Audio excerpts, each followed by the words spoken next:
so many athletes are locked in on this. It's bizarre. Locked in on The Bachelor and The Bachelorette. Who drop some names You here. know, first everybody was kind of reluctant, and I call it the Bachelor closet, where everyone's like, you know, when I was with them at a game or I'd see him somewhere, they'd be like,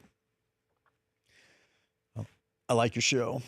And I'm like, now it's okay. And I think it's the likes of you know, Jimmy Kimmel, Stern. A lot of these guys are really outspoken about being huge fans. Yeah. Ashton Kutcher, Mila Kunis are always talking about it. What about sports people? And yeah, but then you get like, you know, some bizarre ones. Dan Jansen.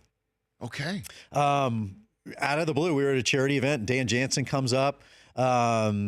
I almost said Will Clark, Dwight Clark, who ruined my childhood, right? A Dallas guy. And I'll never forget, I was sitting at a golf tournament, and this guy next to me, we're at the bar, and he's like, you Chris Harrison? I said, yeah.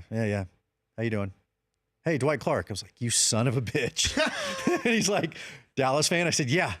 He's heard it, right? But and I'm friends with some of the Cowboy guys. I know Tony Romo and his wife watched a lot, and Witten and a lot of those guys. You know, I hear you see them, and they start talking about the show, and they go deep. They're in it. I mean, they know more details than I do. Jerry Jones? I don't know if Jerry. I mean, I know Jerry and Gene, but I know Charlotte, his daughter, watches, and yeah, it's bizarre. Clint Eastwood. Now hold on a second.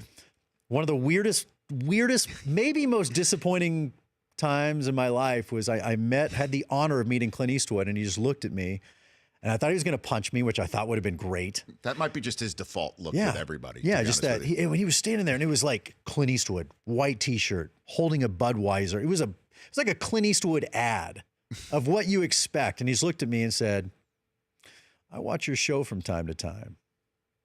And I didn't know how to take it. I wanted him to just grab me and say, you are the worst part of America. Just something. But that is one of those sort of like Seinfeld, Penske file, you are aware moments where it could go in either direction. Way. Like, you know, I watch your show from time to time. And just leave. You don't know what. You are aware. Yeah.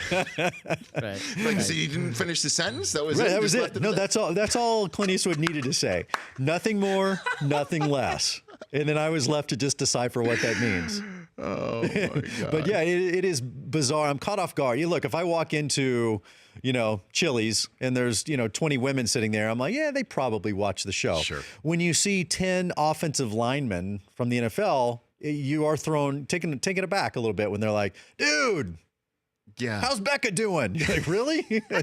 It's bizarre, but the show does. It crosses all borders, barriers, and because everyone can relate to it. Everybody gets it. The Rich Eisen Show, weekdays at noon Eastern on Audience.